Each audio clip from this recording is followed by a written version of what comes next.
Fala, meus queridos amados irmãos, a paz do Senhor Jesus. Meu nome é Pedro Henrique Xavier. Você está no canal Pedro Henrique Xavier Oficial. Olha, quero ir direto ao ponto. Se inscreve aqui no canal, ativa o sininho para estar me ajudando. Por favor, bem rapidinho você se inscreve e deixa aquele like, seu comentário. Vai estar me ajudando muito mesmo. Olha, queridos ante Deus, o assunto que eu quero falar hoje talvez seja um assunto... Talvez não, é um assunto doloroso, um assunto polêmico, mas eu preciso falar isso para vocês. O principal ponto desse vídeo é trazer à tona o que o povo, o que as músicas vêm dizendo no século atual.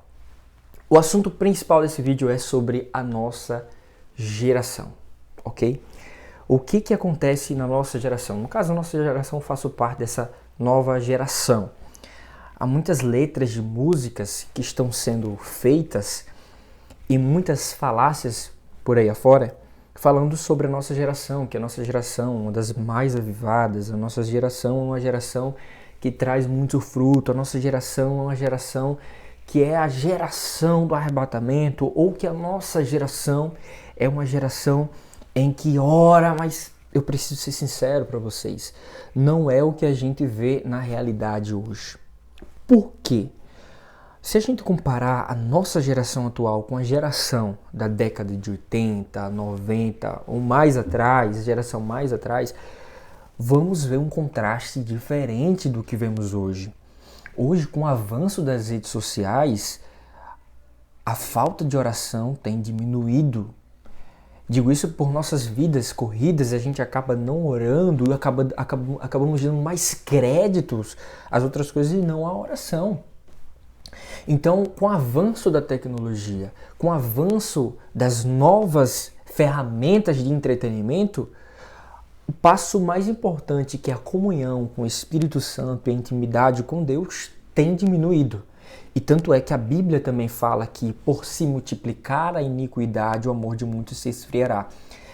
Parece fora de contexto, mas isso também tem um contexto se você prestar bem atenção. E com esse avanço dessa tecnologia, com esse avanço de tudo que a gente tem visto, as orações têm diminuído. As igrejas têm ficado mais liberais para aceitar mais jovens. E está errado, porque não é a igreja que se molda ao padrão do jovem, e sim o jovem que se molda ao padrão da igreja.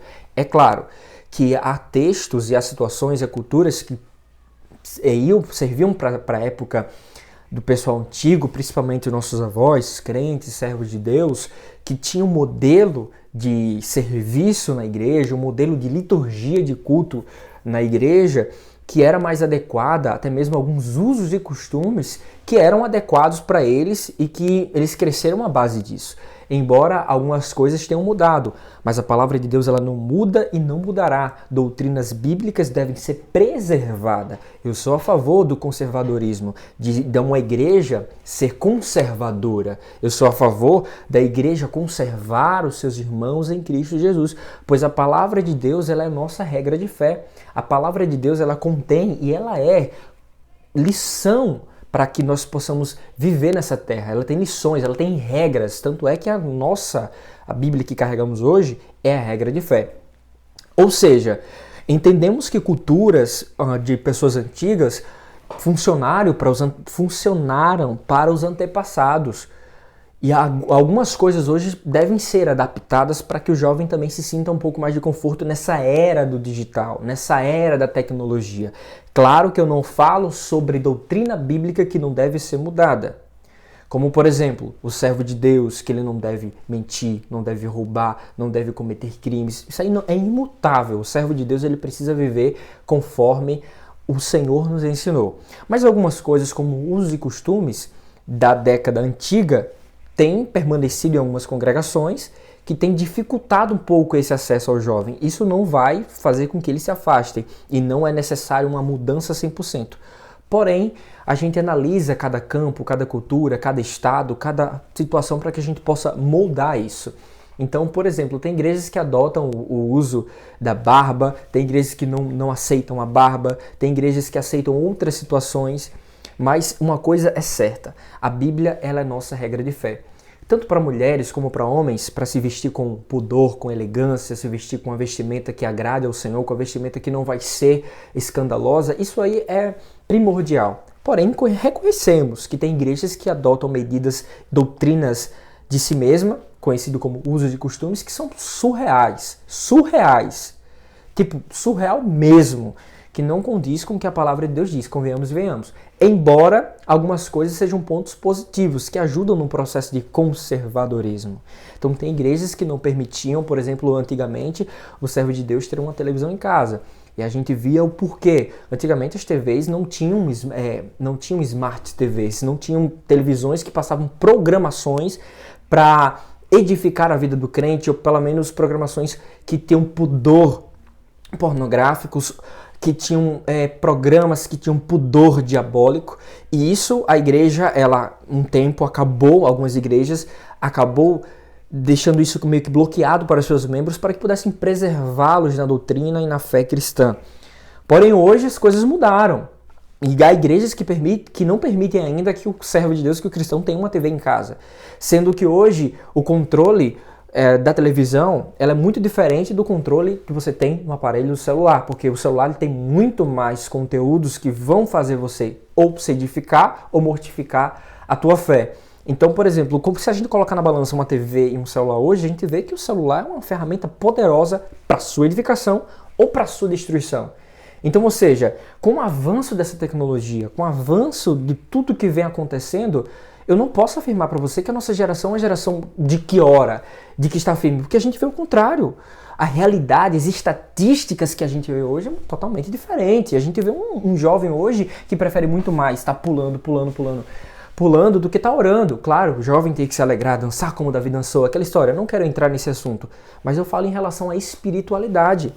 Hoje, se a gente pegar um jovem da década antiga e colocar um jovem para orar, para expulsar um demônio, em contraste com a juventude de hoje, a gente vê um contraste diferente. Eu posso ser muito criticado pelo que eu estou dizendo, mas é a realidade. É a realidade que a gente vê jovens querendo se alegrar muito, querendo muita festividade dentro da igreja, mas a maioria, não todas, mas a maioria não quer mais orar, não quer o caminho estreito de Jesus, quer o caminho mais fácil, quer o caminho que é um caminho muito mais fácil. E isso está errado. Então eu cantar que a nossa geração é uma geração avivada, e avivamento não se trata de pulo e de manifestações carnais.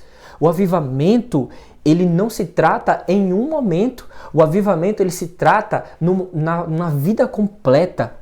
Olha só, crente avivado não é aquele que chega na igreja, pula, sapateia, rodopia e fala em línguas. Não, o crente avivado é aquele que dentro da sua casa, ele planta para colher dentro da igreja. Ou seja, ele está em espírito de oração, ele está sempre com fé, profetizando, ele está sempre conectado com Deus, ele está querendo evangelizar. Isso é o avivamento interno dentro dele, que é o avivamento que o próprio Espírito Santo de Deus nos enche. Então tem um contraste muito grande do que é realmente um avivamento para o que não é. Então, um crente avivado pelo Espírito Santo de Deus, ele planta a palavra, ele quer colher, ele quer evangelizar, ele quer pregar, ele quer orar. Esse é um crente avivado.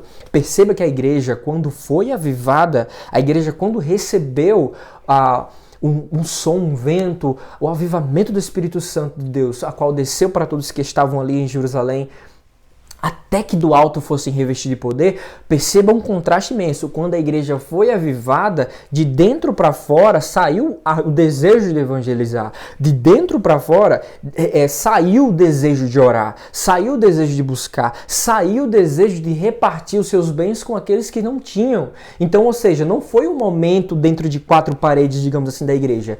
Eles se expandiram para começar a pregar a palavra do Senhor. Tanto é que, a grosso modo, a igreja repartia os seus bens com aqueles que não tinham. Eles depositavam aos pés dos apóstolos. Tá aqui, minha herança, tá aqui a minha casa, tá aqui a minha vida para aqueles que querem servir a Jesus, para aqueles que querem, que não estão que estão precisando de alguma coisa, tá aqui os meus bens. Eles repartiam aos pés dos apóstolos.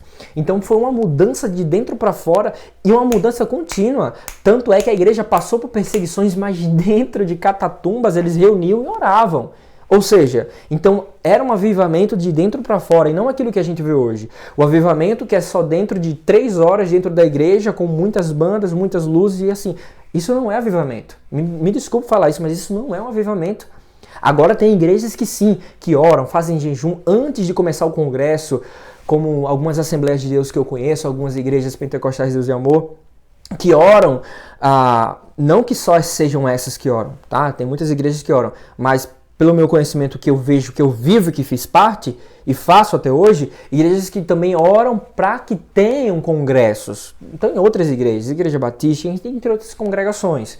Mas há igrejas que não oram para congressos, que não oram para eventos. E há jovens que querem só estar lá no dia do evento e pronto, e acabou. Então será que realmente a nossa geração está avivada quando um jovem passa mais de 16 horas, mais de 15 horas em aplicativos e redes sociais e não procuram estar em uma vida de oração, não procuram estar indo para o culto pelo menos 3 vezes na semana, 2, 4 vezes na semana, chegar lá e orar e cantar e pregar a palavra? Há jovens que não querem mais nem pregar a palavra do Senhor. Há jovens que estão precisando dessa força. E a força que vem é do Espírito Santo. Mas para isso a liderança precisa estar conectada com Jesus. Porque se a liderança estiver conectada com Cristo Jesus, a liderança vai entender a mensagem, vai observar que o jovem não está orando, vai ver que ele está passando por algum problema e ele vai orar pela vida do jovem. Ele vai fazer uma visita na casa do jovem, ele vai acompanhar, ele vai fazer células com aquele jovem para que aquele jovem possa se reavivar mais e mais. Porque é muito fácil a gente criticar, dizer que o jovem não está dando glória a Deus, dizer que o jovem não está avivado sem saber o que está acontecendo. O jovem precisa dessa força, precisa dessa injeção de ânimo, precisa que o mentor, o seu líder espiritual, chegue na vida dele e entenda o processo que passa na vida dele. Porque em muitas situações o jovem não dá glória a Deus, não pula no culto, mas não é porque ele está apenas fraco espiritualmente. Isso é um ponto.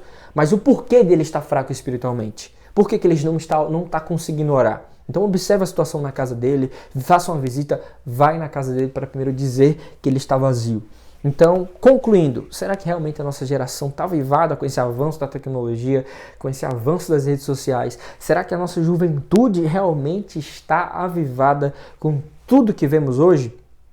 A pergunta vai ficar em aberto e eu quero que você responda aqui nos comentários. Será que a nossa geração realmente está avivada, está passando por um grande avivamento? Será que os jovens estão indo evangelizar da forma correta e ganhar almas para Jesus? Essa é a pergunta que eu faço para vocês. E que vocês comentem aqui o que você achou desse vídeo. Vou trazer mais assuntos como esse e espero que vocês deixem um like, compartilhem o vídeo, que é muito importante para o crescimento aqui desse canal. A paz do Senhor, me segue no Instagram, @PedroXavierOficial com 2 L's no final, e que Deus abençoe e a paz do Senhor Jesus. Que Deus abençoe.